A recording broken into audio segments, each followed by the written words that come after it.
Yung Pulse Asia, mga kababayan, naglabas ng survey kung sino yung top choice sa pagka-pangulo. Na dethrone, mga kababayan, ni Senator Raffy Tulfo si Inday as top choice. Malamangan niya, Mr. Maravillas, hindi matanggap ng mga DDS. Malamang po, kasi nga ang trend ngayon, pabulusok po yung ratings ni Inday. Dati sa mga surveys, lagi siyang nagpapagang mga balita at pagtalakay sa mga isyu ng lipunan. Bulsa, opinyon, banat at paglalantad sa katotohanan. Bulsa, what you see is what you get. You decide. Top choice, lagi pong number 1. Ngayon, biglang na-dethrone ni Raffy Tulfo. Ito ngayon, mga kababayan, Raffy Tulfo, 35.0%. Inday Sara, 34%. Ang sumunod po, si Lenlen, 11%. Pangatlo. Pang-apat, mga kababayan, si Aimee Solucion, 5%. Nangalati lang niya, Mr. Maravillas. Si Super Ate, talo pa niya ni Leni Robredo. Anyway, malayo pa naman, mga kababayan. Di kumusta niya naman si Martin Romualdez, Mr. Maravillas. Si Martin po, pang-8. Yan po, si Martin. 1%. Yung pang-5 kasi si Manny Pacquiao. Number 6 si 2% si Robin Padilla. Number 7 si Risa Ontiveros, 1% din. Patas kasi Martin po, 1%. Pang-8. Tapos yung undecided, 7.0%. Anyway, niya, Mr. Maravillas, di ba may kasabihan na ang nauuna ay nahuhuli? The first will be the last, and the last, the first. Ang last po dito sa survey, kasi 4 years away pa po. Ang last dito po, si Martin. So pag sinundan natin yung versikulo po, that the last will be the first, and the first will be the last, ang mananalo po, si Martin. Di ba? Yun man talaga po yung mga nangyayari sa mga pa-survey. Lalo't malayo pa po. 4 years away. Di ba yung mga pa-survey noon sa politika? Kung sino yung mga nangunguna, mga kababayan. Halimbawa natin, noong 2016, ang nangunguna noon sa survey, mga kababayan, si Grace po. Talo po si Grace po. Di ba? Si Binay din po noon, mga kababayan, laging nangunguna sa survey. Ganon din yung sinapit po. Kaya delikado po na pag sa mga surveys, pag lagi kang nangunguna, lalo't napakalayo pa yung eleksyon po, malamang sa malamang, pag palapit yung eleksyon, nagsasawa yung tao kasi po. Iba kita niya, Mr. Maravillas, yung presidential election. Ay, yung presidential election po, nangunguna noon si Inday sa survey. Pero malapit na yung election po. Pero yun magdesisyon yung ating Pangulong Bongbong Marcos na siyang kumandidato. Biglang naging leading po si President Bongbong Marcos noon. Candidate pa lang po siya. Kaya nga napilitan si Inday na umatras. Di ba? So iba yun, mga kababayan. Kasi yung ating Pangulong Bongbong Marcos, hindi man po kagad-agad and nagdesisyon na kakandidato siya. So makikita ninyo yung pattern, mga kababayan, sa mga surveys, kung sino yung mga leading during the survey. Pag malayo pa po, delikado, dapat mag-leading ka siguro mga months before the election or during the campaign na mismo. 3 months before the actual elections, kailangan lagi kang leading. 4 years po ngayon, kaya napakahirap yung mga ganito. But ginagawa ito ng mga survey firms. Unang-una siguro gusto rin maghanap buhay. Di ba? Parte ng mga mind conditioning nila para yung mga potential candidates po magkapag-fundraising na rin po. Magkapaganda sila.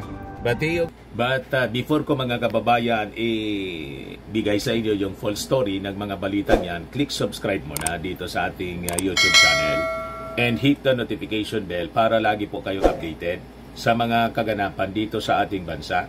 Like and share na rin po ninyo ng ating video at huwag na rin po ninyo na skip yung ating mga commercial ads para tuloy-tuloy lang ang pag-unlad ng bagong Pilipinas. Sa mga naganap ng malinis and spacious fitness gym, pumunta na lang po kayo sa aming Colossal Fitness Gym. We also offer Grab car rental with our brand new 2023 model ng Toyota Innova. We also accept booking for those who are planning to travel via PAL, Cebu Pacific and other airline companies, local and international, and Meralco Bills, Aleco Bills, PLDT, etc. Ang Colossal Fitness Gym is located at 3rd floor Security Bank Building, Lanco Business Park, Legazpi City, Albay. For inquiries, look for Gilon Maravillas. Contact number 0966-802-0949. Lagi na pong matao sa amin. Na-set up na rin yung aming mga bagong gym equipments.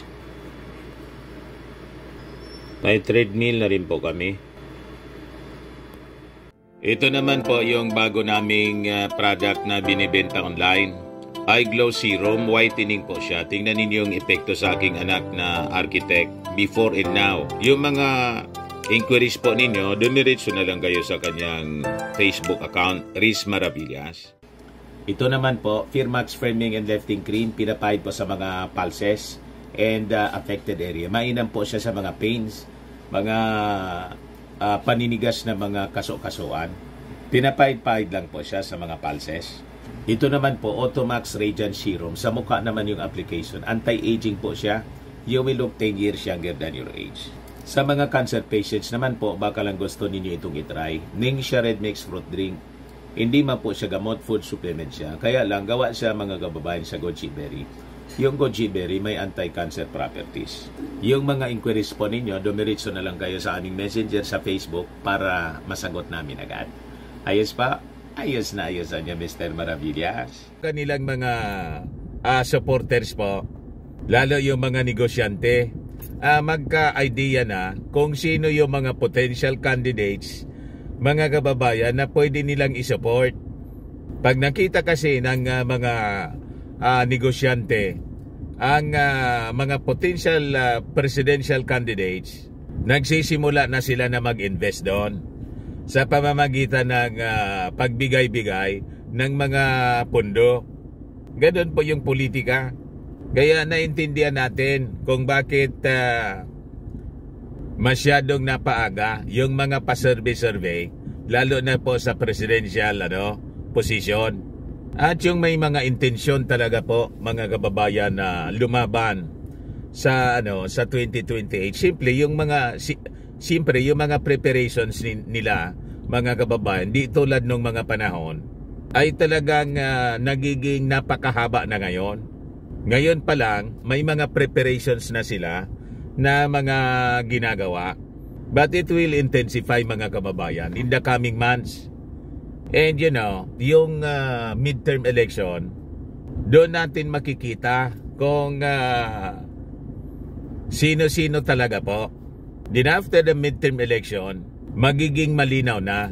Right now, mga pinafloat pa lang po nila kung sino yung mga potential candidates po.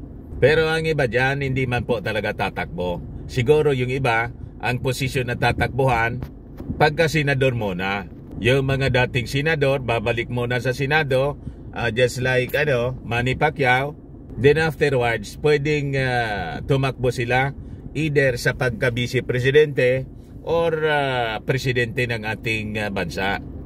Depende po sa mga, siyempre,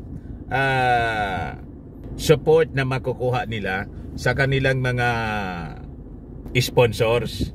Most of this, mga, kung hindi politikong negosyante o negosyante, mga kababayan, na may mga negosyo na kailangan ng proteksyon. Ganun po ang politika dito sa ating bansa. So other than, mga kababayan, yung presidential contender, possible contender sa pagka-presidente, nagpa-survey din yung Pulse Asia sa possible vice presidential candidate. O ngayon, ito yung result po. Potential vice presidential preferences. Number 1 po si Grace po, 35%. Number 2 si Amy Marcos, 16%. Number 3 si Manny Pacquiao, 14%. Number 4 si Robin Padilla, 14%. Number 5 si Mix Subiri, 7%. Number 6 si Gibo, 4%. Number 7 si Martin Romualdez, 1%. Number 8 si Bongo, 1%. Tapos undecided, 8%. Ganon, mga kababayan. Ayan man lang po, para ma-update kayo ng mga kaganapan sa politika dito sa ating bansa. Matagal pa naman po. Marami pang mangyayari. Di ba? Ako po si Dante Maravillas. Bye-bye. God bless.